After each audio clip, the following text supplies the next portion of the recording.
الشيطان الرجيم بسم الله الرحمن الرحيم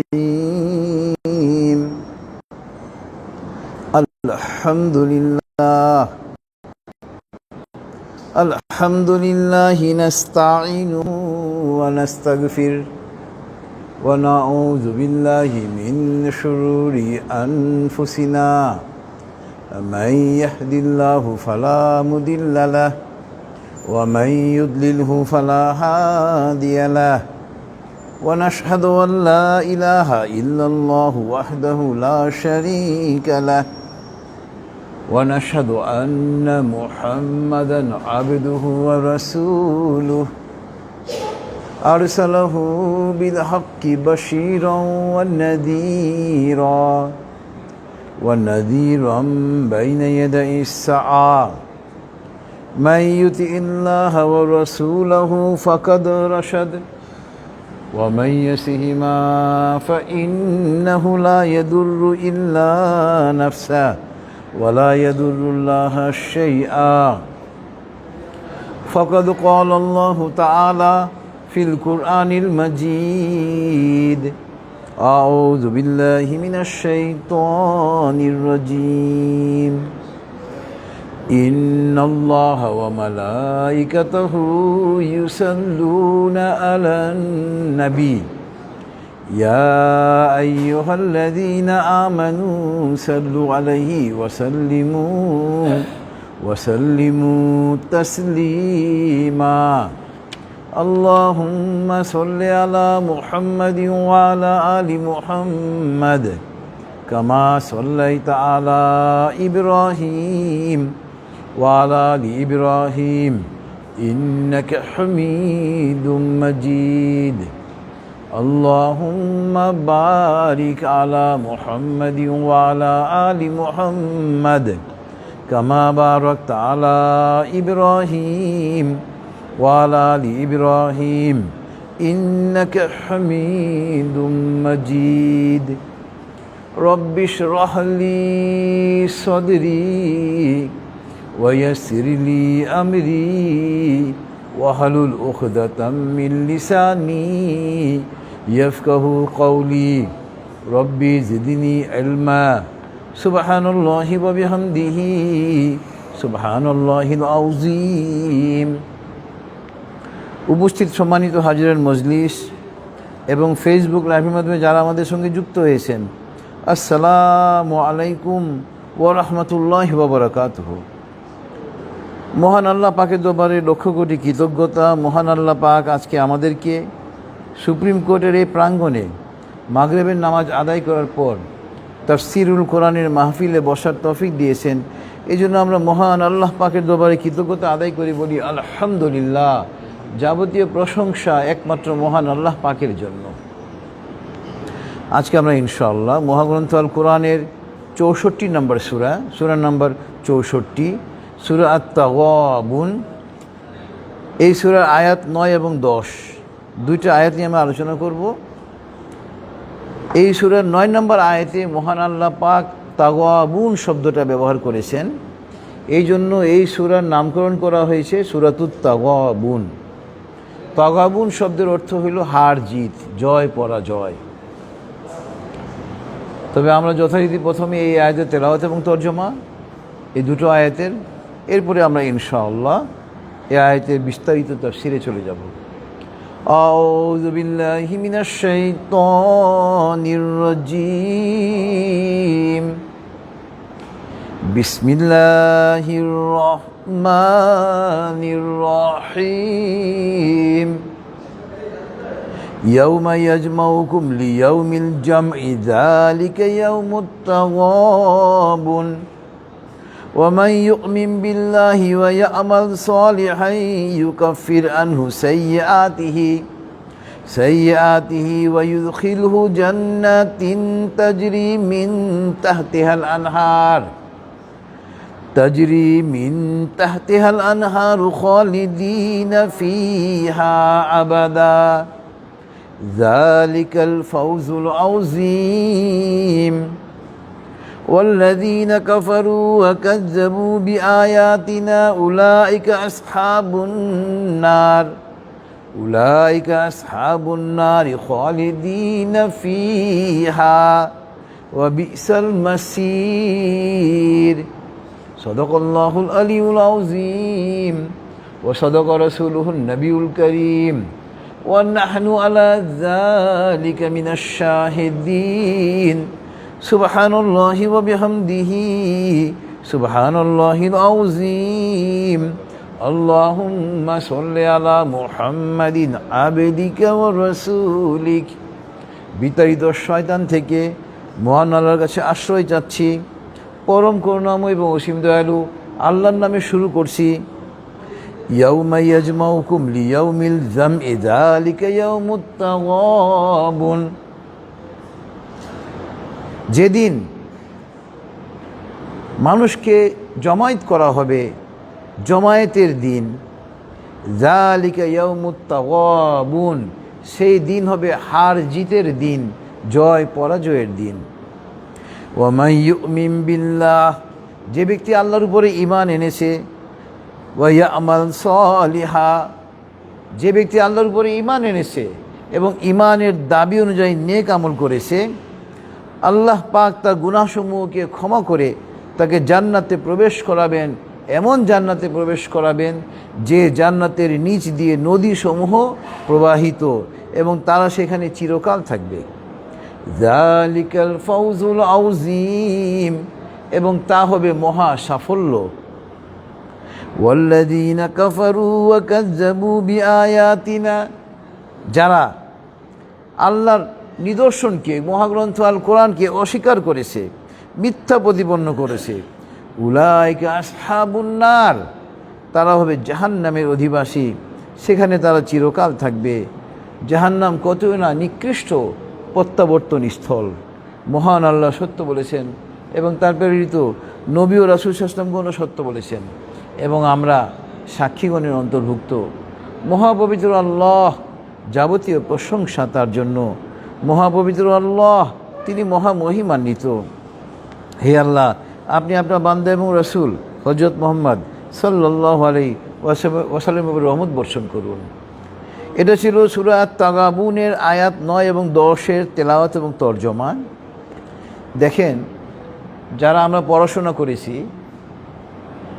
পরীক্ষায় যেদিন ফলাফল দেয়, যারা ভালো ছাত্রছাত্রী তারা খুশি থাকে, তারা আনন্দিত থাকে, কারণ সারা বছর তারা নিয়মিত শিক্ষা প্রতিষ্ঠানে গিয়েছে, শিক্ষকদের কথা তারা শুনেছে, বাড়ির কাজ ঠিকমতো করেছে, ভালোভাবে পরীক্ষা দিয়েছে, তারা পরীক্ষার ফলাফলের দিনে অত্যন্ত আনন্দিত থাকে। ওই রকমভাবে যারা মুমিন বান্দা, ঈমান আনার পরে দুনিয়াতে যারা নেক আমল করবে, ইসলামের উপরে কায়েম থাকবে, তাওহীদের উপরে কায়েম থাকবে, সেই দিন তারা আনন্দিত থাকবে এবং সেই দিন মুমিনদের হবে জয়ের দিন এবং কাফেরদের হবে পরাজয়ের দিন। এই সূরাতে তাগাবুন মানে হার জিতের দিন, জয় পরাজয়ের দিন। আপনার সহিহ হাদিসে এসেছে, তুহফাতুল মুমিনিল মাউত, মৃত্যু মুমিনের জন্য উপহার। আমরা কেউ কাউকে যদি গিফট দেই, যাকে আমরা হাদিয়া দিই, গিফট দিয়ে, সে কত খুশি হয়, তাই না? আমাকে সে উপহার দিয়েছে, আমরা মানুষকে দেখাই যে দেখো অমুকে আমাকে এটা গিফট দিয়েছে। তো মুমিনের জন্য মৃত্যু হলো উপহার। আল্লাহু আকবার। হযরত লোকমান হাকিম, তাকে বড় বড় রাজা বাদশারা ডেকে তার নিকট থেকে পরামর্শ গ্রহণ করতেন। এক বাদশাহ একবার তাকে ডেকে বলতেছে, হে লোকমান হাকিম, আমার মৃত্যুকে এত ভয় লাগে কেন? তো লোকমান হাকিম তাকে বললেন, আপনি দুনিয়াকে করেছেন আবাদ, আখিরাতকে করেছেন বরবাদ, এই জন্য আপনার মৃত্যুকে ভয় লাগে। এই জন্য আমাদের মধ্যে দেখবেন, মাইয়েতে আমরা যখন যাই, আত্মীয় স্বজন প্রতিবেশী মারা গেলে আমরা দেখি প্রত্যেকে বিমর্ষ, অর্থাৎ আমরা দুনিয়া নিয়ে এমন ব্যতিব্যস্ত ছিলাম যে মৃত্যু নামক যে একটা শব্দ, পৃথিবীর সবচেয়ে বড় উপদেশ হলো মৃত্যু, এই মৃত্যুকে আমরা ভুলে গিয়েছিলাম। হঠাৎ করে আমাদের সঙ্গী সাথী মৃত্যুবরণ করে আমরা আকাশ থেকে পড়ে গেলাম, কিন্তু একজন প্রকৃত মুমিন কখনো মৃত্যুকে ভয় পাবে না। তুহফাতুল মুমিনিল মাউত, মৃত্যু মুমিনের জন্য উপহার। তো আমরা চলে যাব এই আয়াতের সঙ্গে প্রাসঙ্গিক আরও কিছু আয়াত, মহাগ্রন্থ আল কোরআনের অন্যান্য সূরার অন্যান্য আয়াত, যা আজকের তাফসীরের সঙ্গে প্রাসঙ্গিক। প্রথম আয়াত হলো সূরাতুল বাকারার আয়াত নাম্বার 48। এখানে মহান আল্লাহ পাক বলতেছেন, ওয়াত্তাকু ইয়াওমান লা তাজজি নাফসুন আন নাফসিন শাইআ ওয়ালা ইউকবালু মিনহা শাফাআতু ওয়ালা ইউখাযু মিনহা আদলু ওয়ালা হুম ইউনসারুন।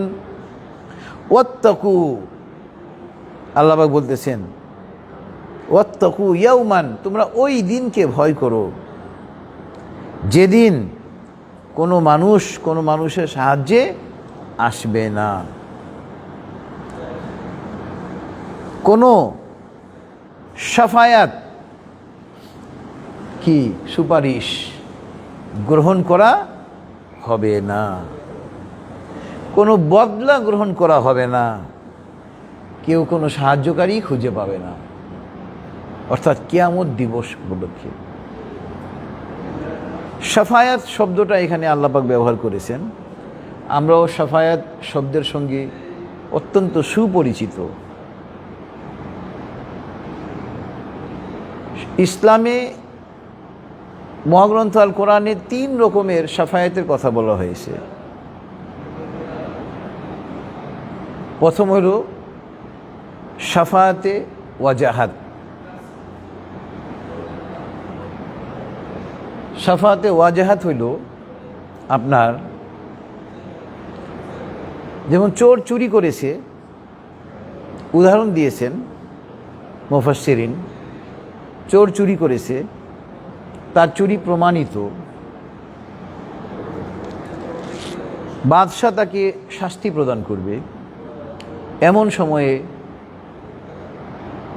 বাদশার এক মন্ত্রী এসে বাদশাকে ওই চোরের জন্য সুপারিশ করল, তাকে ছেড়ে দেওয়ার জন্য।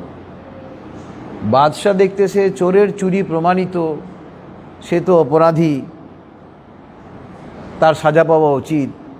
কিন্তু পরক্ষণে বাদশাহ দেখল যে মন্ত্রী আমার রাজ্যে অনেক বড় বড় কাজ সমাধা করে, আমার হয়ে সে কাজ করে, এখন আমি যদি মন্ত্রীর মন রক্ষা না করি তাহলে মন্ত্রী তো ঠিকমতো কাজ করবে না, আমার রাজ্যের ক্ষতি হয়ে যাবে। এই জন্য রাজা অনিচ্ছা সত্ত্বেও মন্ত্রীর সুপারিশে, মন্ত্রীর শাফায়াতে আপনার চোরকে ছেড়ে দিল। এটাকে বলা হয় শাফায়াতে ওয়াজাহাত। আপনার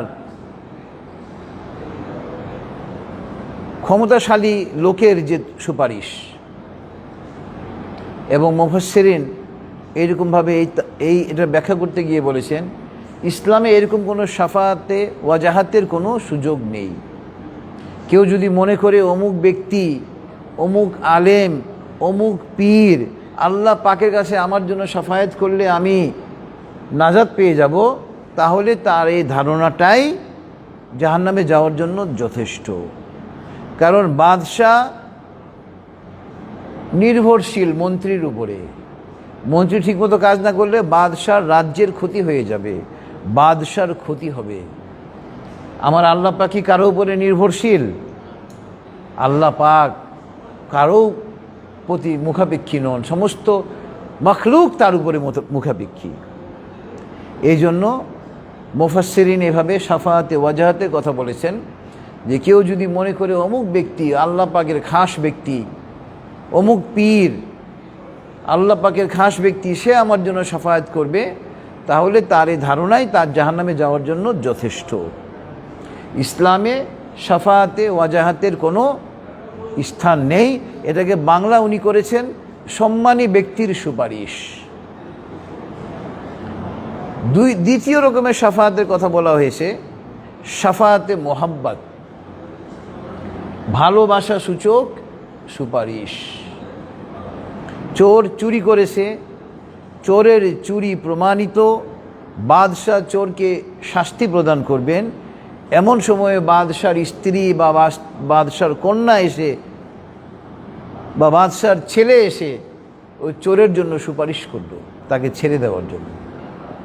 বাদশাহ দেখলো চোরের চুরি তো প্রমাণিত, তাকে সাজা দেওয়া উচিত, কিন্তু পরক্ষণেই তিনি ভাবলেন যে আমি আমার স্ত্রীকে ভালোবাসি, আমার কন্যাকে ভালোবাসি, আমার পুত্রকে ভালোবাসি। এখন আমি যদি আমার স্ত্রী, পুত্র বা কন্যার সুপারিশ না শুনি, তাহলে তো এদের কাছ থেকে আমি আর ভালোবাসা পাবো না।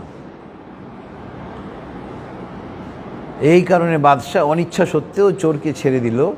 এটাকে উনি নামকরণ করেছেন শাফাতে মোহাব্বত, ভালোবাসা সূচক সুপারিশ। এবং তিনি স্পষ্ট করে বলে দিলেন যে আপনার ইসলামে এই শাফাতে মোহাব্বতের কোনো স্থান নেই। কারণ আল্লাহ পাক কারো ভালোবাসা পাওয়ার জন্য মুখাপেক্ষী নন। আল্লাহ পাকের কোনো অংশীদার নেই, আল্লাহ পাকের কোনো স্ত্রী নেই, আল্লাহ পাকের কোনো পুত্র নেই, আল্লাহ পাকের কোনো কন্যা নেই। আল্লাহ পাক স্ত্রী, পুত্র, কন্যা থাকার দোষ থেকে মুক্ত। এবং মুফাসসিরিন এভাবে স্পষ্ট করে বলেছেন, কেউ যদি মনে করে যে অমুক ব্যক্তি আল্লাহর কাছের লোক, আল্লাহ পাক তাকে ভালোবাসেন এবং উনি আমার জন্য সুপারিশ করলে আমি মুক্তি পাবো, নাউজুবিল্লাহি মিন যালিক, তার এই ধারণায় জাহান্নামে যাওয়ার জন্য যথেষ্ট। তৃতীয় প্রকারের শাফাতের কথা মুফাসসিরিন বলেছেন, যা মহাগ্রন্থ আল কোরআন এবং হাদিস দ্বারা সমর্থিত। এটা হলো শাফাতে বিল ইজন, আদেশ সূচক সুপারিশ।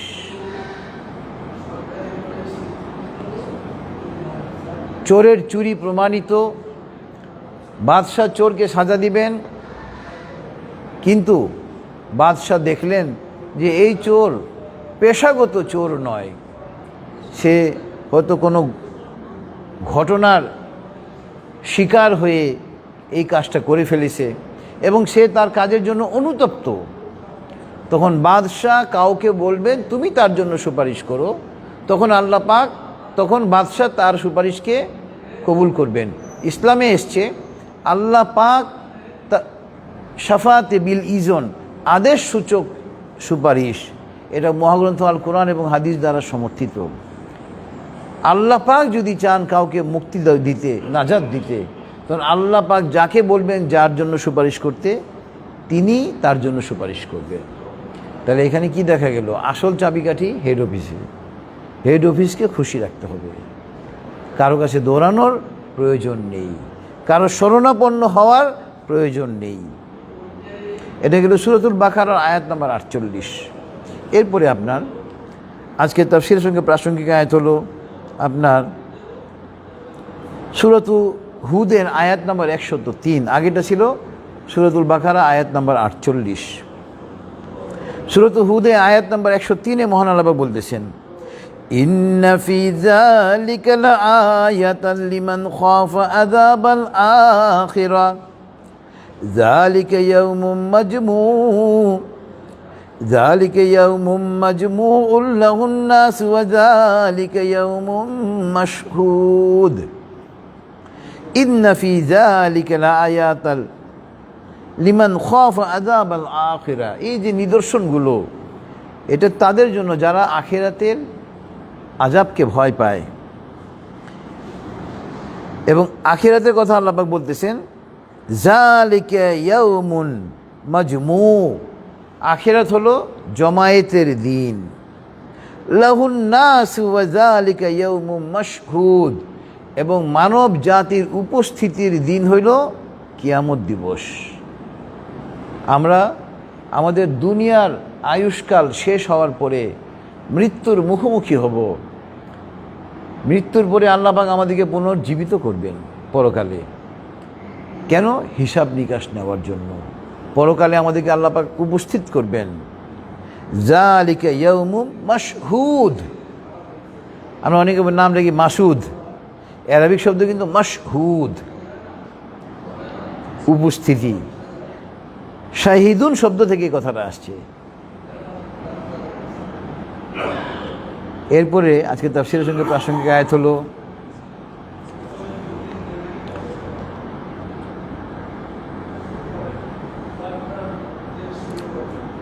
সূরাতু ফাতিরের আয়াত 29 এবং 30। সূরাতু ফাতিরের আয়াত 29 এবং 30-এ মহান আল্লাহ পাক বলতেছেন, ইন্নাল্লাযীনা ইয়াতলুনা কিতাবাল্লাহি ওয়া আকামুস সালাতা ওয়া আনফাকু মিম্মা রাযাকনাহুম সিররাও ওয়া আলানিয়াতান ইয়ারজুনা তিজারাতান লান তাবুর। নিশ্চয় যারা আল্লাহ পাকের কিতাবকে অধ্যয়ন করে, মহাগ্রন্থ আল কোরআন পড়ে, নামাজ কায়েম করে এবং গোপনে এবং প্রকাশ্যে আল্লাহর রাস্তায় তারা কি করে? ব্যয় করে, তাদের এই ব্যবসা কোনো রকম ক্ষতি হবে না, তারা এই আশা করতে পারে। আল্লাহু আকবার। আমরা যারা ঈমান এনেছি, ঈমান আনার পরে আমরা যারা ইসলামের উপরে কায়েম থাকার চেষ্টা করি, ইনশাল্লাহ আমাদের এই শ্রম, আমাদের এই প্রচেষ্টা ব্যর্থ হবে না ইনশাল্লাহ। সূরাতু ফাতির আয়াত নাম্বার 29।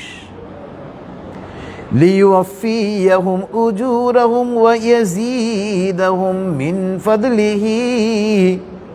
আল্লাহ পাক পরকালে প্রত্যেককে তার যথাযথ প্রাপ্য দিয়ে দিবেন, এমনকি আরো বেশি দিবেন তার অনুগ্রহে।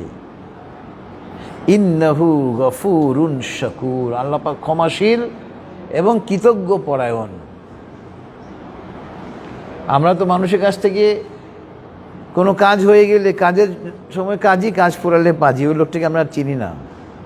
কিন্তু আমরা যারা আল্লাহ পাকের উপরে ঈমান এনেছি, ঈমান এনে আমরা যে নেক কাজ করতেছি, আল্লাহ পাক আমাদেরকে যথাযথ পুরস্কার প্রদান করবেন, এমনকি তার অনুগ্রহে অনেক অনেক গুণ বেশি পুরস্কৃত করবেন। কেননা তিনি ক্ষমাশীল এবং তিনি কৃতজ্ঞ পরায়ণ। বান্দাদেরকে তিনি ভুলে যাবেন না। সহিহ হাদিসে এসছে, লাম ইয়াকুরিন নাসা মাইয়াশ ওয়ালাম লাম ইয়াশকুরিন নাসা মাইয়াশকুরুল্লাহ। যে ব্যক্তি মানুষের নিকট থেকে উপকৃত হওয়ার পরে কৃতজ্ঞতা আদায় করে না, সে ব্যক্তি আল্লাহ পাকের প্রতিও কৃতজ্ঞ পরায়ণ নন। মান লাম ইয়াশকুরিন নাসা লাম ইয়াশকুরিল্লাহ। হাদিসটা এরকম, মান লাম ইয়াশকুরিন নাসা লাম ইয়াশকুরিল্লাহ। অর্থাৎ দেখেন ইসলাম কি চমৎকার ধর্ম। আপনি আমি দুনিয়ায় চলার পথে সামাজিক সমাজে, রাষ্ট্রে, পরিবারে একে অপরের নিকট থেকে সাহায্য সহযোগিতা গ্রহণ করতেই হয় আমাদের, তাই না? ইসলাম আমাদেরকে কি শিক্ষা দিচ্ছে? আপনি যার নিকট থেকে উপকৃত হয়েছেন তার প্রতি আপনি কৃতজ্ঞ পরায়ণ হন। আল্লাহু আকবার। হাদিসে বলে দিয়েছেন আল্লাহ রাসূল সাল্লাল্লাহু আলাইহি ওয়াসাল্লাম, যে ব্যক্তি মানুষের নিকট থেকে উপকার পাওয়ার পরে কৃতজ্ঞতা আদায় করে না, সে আল্লাহর প্রতিও কৃতজ্ঞতা আদায়কারী নন। আল্লাহু আকবার। মান লাম ইয়াশকুরিন নাসা লাম ইয়াশকুরিল্লাহ। হাদিসটা এরকম। আর আমরা কাজ হয়ে গেলে তাকে তো চিনি না, পারলে তার আরো ক্ষতি করি। নাউজুবিল্লাহি মিন যালিক। কৃতজ্ঞতা প্রকাশ করব কি, পারলে তার আরো ক্ষতি করি। যে পাত্রে খাই ওই পাত্রে আমরা ছিদ্র করি। ইসলাম এটা শিক্ষা দেয় না। এরপরে আজকে তাফসীরের সঙ্গে প্রাসঙ্গিক আয়াত হলো সূরাতুল ওয়াকিয়ার আয়াত নম্বর 49 এবং 50। সবচেয়ে বড় কথা দেখা যায় না, আমাদের সমাজে সন্তানরা বাবা মায়ের প্রতি কৃতজ্ঞ না। একটা সন্তান জন্ম দেওয়ার পর তাদেরকে লালন পালন করা কি কষ্ট, যারা বাবা মা হয়েছে তারাই জানে। অথচ এই সন্তানরা বড় হয়ে বাবা মাকে বলে, তুমি আমাদের জন্য কিছুই করো নাই। নাউজুবিল্লাহি মিন যালিক। অমুকে এটা করেছে, অমুকের বাবা এটা করেছে, অমুকের বাবা এটা করেছে, তুমি কি করেছো? অথচ সন্তানের দায়িত্ব ছিল বড় হয়ে বাবার দায়িত্ব নেওয়া। এমন এমন খবরও শুনি পত্রপত্রিকায়, প্রিন্ট মিডিয়ায়, ইলেকট্রনিক মিডিয়ায়, যে সন্তান নেশাগ্রস্ত হয়ে বাবা মার কাছ থেকে টাকা চায়, বাবা মা টাকা না দেওয়াতে বাবা মাকে হত্যাও করে ফেলেছে। নাউজুবিল্লাহি মিন যালিক। এই জন্য দ্বীনের শিক্ষা দিতে হবে সন্তানদেরকে। যে সন্তান বাবা মাকে হত্যা করলো, ওই সন্তানের এই অবস্থার জন্য বাবা মা দায়ী। গিয়ে দেখেন সন্তানকে কোনো দিনের শিক্ষা দেয়নি। এরপরে সূরাতুল ওয়াকিয়ার আয়াত নম্বর 49 এবং 50, এখানে আল্লাহ পাক বলতেছেন, কুল ইন্নাল আউয়ালিনা ওয়াল আখিরিন লামাজমুউন ইলা মিকাতি ইয়াউমিন মা'লুম। হে নবী, আপনি বলে দিন মানব জাতিকে, পূর্ব এবং পরবর্তী সকল মানব সম্প্রদায়কে উপস্থিত করা হবে, পুনর্জীবিত করা হবে। আমাদেরকে তো করবেনই, আমাদের আগে যারা ছিলেন তাদেরকেও পুনর্জীবিত করবেন আল্লাহ পাক, আমাদের পরে যারা আসবে তাদেরকেও আল্লাহ পাক পুনর্জীবিত করবেন, তাদেরকে একত্রিত করবেন। লামাজমুউন, আমরা বলি না জমা করা টাকা, এটা কিন্তু আরবিক শব্দ, জমা থেকে আসছে, লামাজমুউন। এবং একটা নির্দিষ্ট দিনে, নির্দিষ্ট সময়ে, নির্দিষ্ট স্থানে আল্লাহ পাক একত্রিত করবেন। আল্লাহু আকবার। এরপরে আজকে তাফসীরের সঙ্গে প্রাসঙ্গিক আয়াত হলো সূরাতুল কলামের আয়াত নম্বর 42। সূরাতুল কলামের আয়াত নম্বর 42, এখানে আল্লাহ পাক বলতেছেন, ইয়াউমা ইউকশাফু আন সাকিয়ু ওয়া ইউদআউনা ইলাস সুজুদি ফালা ইস্তাতিউন। দেখেন, এলেম যদি না থাকে, ঈমান কিন্তু খুব ঝুঁকিপূর্ণ। ছোটবেলায় আমরা যখন পড়াশোনা করেছি, ক্লাস 3 থেকে তো ইসলাম ধর্ম বই ছিল আমাদের। ওই ইসলাম ধর্ম বই লেখা ছিল আল্লাহ নিরাকার, নাউজুবিল্লাহি মিন যালিক। এটা শিরকি আকীদা, কুফরি আকীদা। আল্লাহ পাকের নিরাকার মানে কি? যার আকার নেই। নাউজুবিল্লাহ, আল্লাহ পাকের আকৃতি আছে, কিন্তু কেমন আমরা কেউ জানি না। হ্যাঁ, মৃত্যুর পরে আল্লাহ পাক যদি জান্নাত নসিব করেন, তখন আমরা জান্নাতে আল্লাহ পাকের দিদার আমাদের নসিব হবে ইনশাআল্লাহ।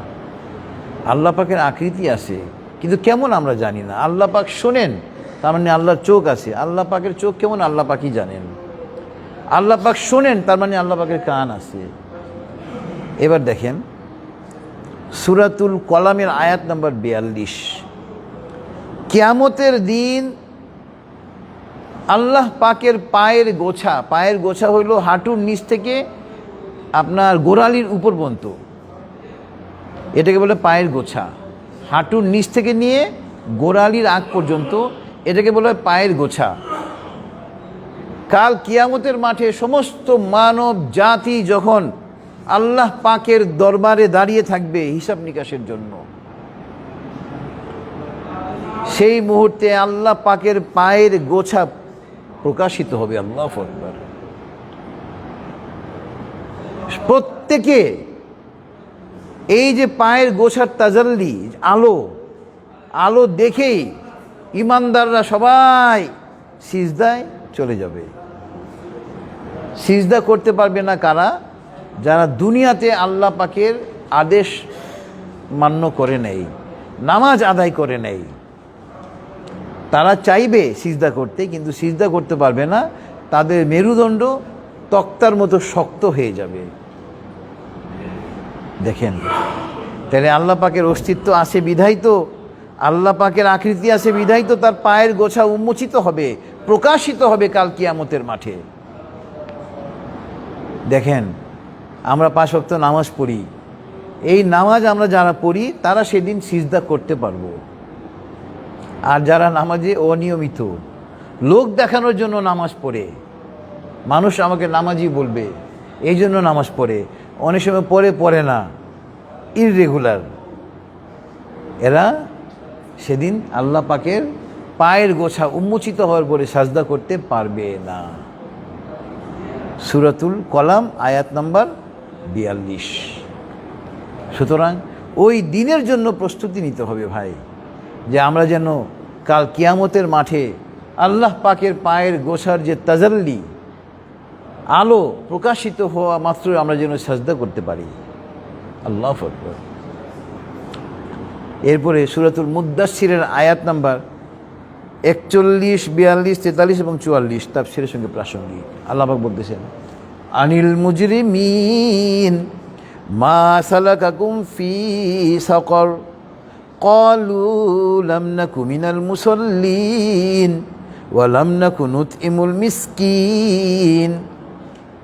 আমাদের মধ্যে যারা জেলখানায় গিয়েছেন, আমি কখনো যাইনি, ওই দুর্ভাগ্য হয় নাই, যারা জেলখানায় গিয়েছেন তাদের অভিজ্ঞতা আছে। আসামি জেলখানায় গেলে পুরনো কয়েদিরা জিজ্ঞেস করে, তোমার অপরাধ কি? চুরি না ডাকাতি না হত্যা না টাকা আত্মসাৎ? কাফেরদেরকে যখন জাহান্নামে নিক্ষেপ করা হবে, জাহান্নামের প্রহরীরা তাদেরকে জিজ্ঞেস করবেন, আনিল মুজরিমিন, অপরাধীদেরকে, মা সালাকাকুম ফি সাকর, কি ব্যাপার, তোমরা জাহান্নামে নিক্ষিপ্ত হলে কেন? ক্বালু লাম নাকু মিনাল মুসাল্লিন, তারা বলবে আমরা নামাজি ছিলাম না। ওয়া লাম নাকু নুতইমুল মিসকিন, আমরা যাকাত দিতাম না, মানুষকে দান খয়রাত করতাম না। আসে না আমাদের মধ্যে অনেকে, এগুলো করে না। ইসলাম মানার মধ্যে লাভ, লাভ ছাড়া কোনো ক্ষতি নাই। এরপরে আজকে তাফসীরের সঙ্গে প্রাসঙ্গিক আয়াত হলো সূরাতুল মুরসালাতের আয়াত নম্বর 38। এখানে মহান আল্লাহ পাক বলতেছেন, হাযা ইয়াউমুল ফাসল জামা'নাকুম ওয়াল আউয়ালিন, এই কিয়ামতের দিন হবে মীমাংসার দিন, রায়ের দিন। সবাইকে সেদিন, প্রথম থেকে যারা এসছে প্রত্যেককে সেদিন একত্রিত করা হবে। জামা'নাকুম ওয়াল আউয়ালিন, সূরাতুল মুরসালাত আয়াত 38। এরপরে আজকে তাফসীরের সঙ্গে সর্বশেষ প্রাসঙ্গিক আয়াত হলো সূরাতু আবাসার আয়াত 34 থেকে 36। এখানে মহান আল্লাহ পাক বলতেছেন, ইয়াউমা ইয়াফিরুল মারউ মিন আখিহি ওয়া উম্মিহি ওয়া আবিহি ওয়া সাহিবাতিহি ওয়া বানিহি, সেদিন মানুষ পালাতে থাকবে নিজের ভাই থেকে, নিজের মা থেকে, বাবা থেকে, সন্তান থেকে, স্বামী স্ত্রী থেকে, পিতামাতা সন্তান থেকে, প্রত্যেক থেকে পালাতে থাকবে। কারণ কি? সেদিন কেউ কাউকে সহায়তা করতে পারবে না, প্রত্যেকে নিজেকে নিয়ে ইয়া নাফসি করবে।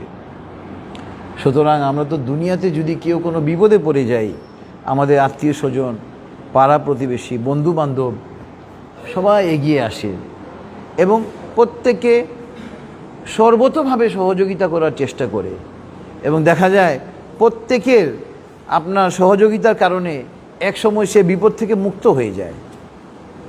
কিন্তু আখিরাতে যদি আমরা বিপদে পড়ে যাই, সেদিন কিন্তু কেউ আমাদেরকে বাঁচানোর জন্য আসবে না।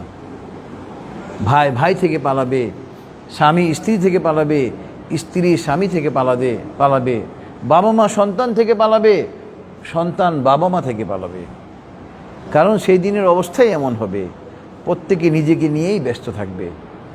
সুতরাং ওই দিনের জন্য পুঁজি সংগ্রহ করতে হবে, ওই দিনের জন্য প্রস্তুতি নিতে হবে। অমুকে নামাজ পড়ে না, অমুকে জাকাত দেয় না, অমুকে 2 নম্বরই করে আমরা সমালোচনা করি। কবরের কিন্তু আমাদেরকে এইসব প্রশ্ন করা হবে না যে অমুকে নামাজ পড়েছে কি পড়েনি, অমুকে চুরি করেছে কি করেনি। রাজনীতিবিদরা দেশের সমস্ত সম্পদ চুরি করে নিয়ে চলে যেতেছে। বিগত 16 বছরে ফ্যাসিস্ট খুনি হাসিনা পুরো দেশটাকে লুট করে নিয়ে চলে গিয়েছে। মহিলাটা ভারতের কাছে দেশটা বিক্রি করা কি, বিক্রির চাইতে আরও যদি বেশি কিছু থাকে ওটাও সে করেছে, নাউজুবিল্লাহি মিন জালিক। এবং এখন গিয়ে ভারতের ষড়যন্ত্র করতেছে, ইন্ডিয়ান সেনাবাহিনী পাঠায় দেশটাকে আবার দখল করবে, নাউজুবিল্লাহি মিন জালিক।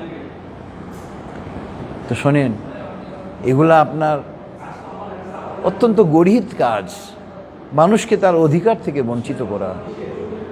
আমাদের প্রত্যেকের উচিত কাউকে তার অধিকার থেকে আমরা বঞ্চিত করব না, কাউকে আমরা তার অধিকার থেকে বঞ্চিত করব না। যার যে হক তাকে সেই হক আমরা দিয়ে দিব, এবং কাউকে যদি তার হক থেকে আমি বঞ্চিত না করি আপনি, তাহলে দেখা যাবে সমাজে কোনো বিশৃঙ্খলা দেখা দিবে না। এখন আমরা চলে যাব আজকে তাফসীরের সঙ্গে প্রাসঙ্গিক একটা হাদিস। এবং অত্যন্ত দুঃখ লাগে, এই ফ্যাসিস্ট হাসিনাকে এখনও অনেকে সমর্থন করে আমাদের মাঝে। তারা আশায় আছে ও নাকি ত্রাণকর্তা হিসেবে ফিরে আসবে। নাউজুবিল্লাহি মিন জালিক, নাউজুবিল্লাহি মিন জালিক। ইসলামের সবচেয়ে বড় শত্রু। আমরা এই বিগত 16 বছরে দাড়ি টুপিওয়ালারা যে কি কষ্ট করেছি, এই দাড়ি টুপির উপরে তো স্টিম রোলার চালিয়েছিল এই মহিলা। এরপরও আমরা দেখি আব্দুর রহিম, আব্দুল করিম নামে আমাদের মুসলমান ভাই বোনরা তার জন্য কাঁদে। কেন? হারাম খেতে খেতে তাদের কলিজা কালো হয়ে গিয়েছে, হারাম বন্ধ হয়ে গেছে, এখন মাথা খারাপ তাদের। জিহাদ ইসলামে কিন্তু ফরজ, জিহাদ করতেই হবে। জিহাদ প্রত্যেকের উপরে ফরজ। জিহাদে আকবর এবং জিহাদে আসগর, জিহাদ দুই প্রকার। জিহাদে আসগর মানে ছোট জিহাদ, যেটা আমরা সম্মুখ মাঠে কাফের সঙ্গে জিহাদ করি, এটা হলো জিহাদে আসগর। আর জিহাদে আকবর হলো আপনার কুপ্রবৃত্তির বিরুদ্ধে জিহাদ করা। বর্তমান বাংলাদেশের প্রেক্ষাপটে খুনি হাসিনা আওয়ামী লীগ যেন বাংলার রাজনীতিতে ফিরে আসতে না পারে, এই জন্য আমরা যে প্রচেষ্টা গ্রহণ করব, এটা হবে আমাদের এই বর্তমান সময়ের জন্য জিহাদে আকবর। আমি এই তাফসীর কোরআন মাহফিল থেকে ফতোয়া দিলাম, আমাদের প্রত্যেককে খেয়াল রাখতে হবে যে খুনি হাসিনা এবং তার দল যেন বাংলাদেশে কোনো ক্রমে ফিরে আসতে না পারে, এজন্য আমাদের প্রত্যেককে সচেতন থাকতে হবে। এবং এটাই বর্তমান সময়ে এই দেশের মুসলমানদের জন্য জিহাদে আকবর। এবার আমরা আরও কয়েকটা হাদিসে চলে যাব। আনাস রাদিয়াল্লাহু আনহু قال قال رسول الله صلى الله عليه وسلم لا تقوم الساعة هي لا يقال في الأرض الله الله রাওয়াহু তিরমিজি। অনেক আলিম ওলামা আছে, দেখবেন অমুক দিন কিয়ামত হবে, অমুক হবে, এটা হবে। সহিহ হাদিসে আসছে, সহিহ তিরমিজির সহিহ হাদিস। হযরত আনাস রাদিয়াল্লাহু আনহু হাদিসখানা বর্ণনা করেছেন এবং তিনি বলতেছেন, কিয়ামত ততক্ষণ পর্যন্ত সংগঠিত হবে না যতক্ষণ পর্যন্ত আল্লাহ বলার একটা লোকও দুনিয়াতে থাকবে। আর আমাদের কিছু ইউটিউব ইয়েতে আপনার অনলাইনের আলিম ওলামারা খালি কিয়ামতের ডেট দেয়। নাউজুবিল্লাহি মিন জালিক। এরপরে হাদিস হলো আন আবি হুরায়রা রাদিয়াল্লাহু আনহু আন্না রাসূলুল্লাহ সাল্লাল্লাহু আলাইহি ওয়াসাল্লাম ক্বাল লা তাকুমুস সাআতু হাত্তা ইয়াকসারুল হারজা ক্বালু ওয়া মা আল হারজু ইয়া রাসূলুল্লাহ ক্বাল আল কতলু রাওয়াহু সহিহ মুসলিম। আপনার হযরত আবু হুরায়রা হাদিসখানা বর্ণনা করেছেন, তিনি বলতেছেন যে আল্লাহ রাসূল সাল্লাল্লাহু আলাইহি ওয়াসাল্লাম বলতেছেন, কিয়ামত হওয়ার পূর্বে হারজ বেড়ে যাবে, হারজ বেড়ে যাবে। সাহাবারা যেন একবার প্রশ্ন করেন, হে আল্লাহ রাসূল সাল্লাল্লাহু আলাইহি ওয়াসাল্লাম, হারজ কি? তিনি বলেন, হত্যা বেড়ে যাবে। নিশ্চয়ই এটা আখেরি জামানা, হত্যা বেড়ে গিয়েছে। কিন্তু এরপরে হাদিস হল আজকে তাফসীরের সঙ্গে প্রাসঙ্গিক। আন আবি হুরায়রা রাদিয়াল্লাহু আনহু قال قال رسول الله صلى الله عليه وسلم لا تقوم الساعة حتى تقاتل اليهود حتى يقول الحجر وراءه اليهود يا مسلم هذا يهود ورائي فاقتله রাওয়াহু সহিহ আল বুখারী। ততক্ষণ পর্যন্ত কিয়ামত সংগঠিত হবে না যতক্ষণ পর্যন্ত তোমরা ইহুদিকে হত্যা করবে। এবং এই যে দেখেন, ইহুদিরা প্রতিদিন আমাদের মুসলমান ভাই বোনদেরকে হত্যা করতেছে ফিলিস্তিনে। কিন্তু একটা সময় আসবে কিয়ামতের আগে, আমরা প্রত্যেকটা ইহুদিকে হত্যা করব ইনশাল্লাহ, মুসলমানরা হত্যা করবে। এবং ইহুদি যদি কোনো পাথরের পিছনে গিয়ে লুকিয়ে যায়, ওই পাথরকে আল্লাহ পাক জবান দিয়ে দিবেন। ওই পাথর বলবে, হে মুসলমান, আমার পিছনে ইহুদি লুকিয়ে আছে, তাকে হত্যা করো। রাওয়াহু সহিহ আল বুখারী। তো ইনশাল্লাহ আমরা ইহুদিদেরকে ইনশাল্লাহ সমূলে ধ্বংস করব ইনশাল্লাহ, ওই দিন দূরে নয়। তো আলহামদুলিল্লাহ, যেটুকু আলোচনা হলো, মহান আল্লাহ পাক আমাদেরকে তার উপরে আমল করার জন্য তৌফিক দান করুন। আমরা দোয়া করব, সবাই একবার দরুদ ইব্রাহিম পড়ি।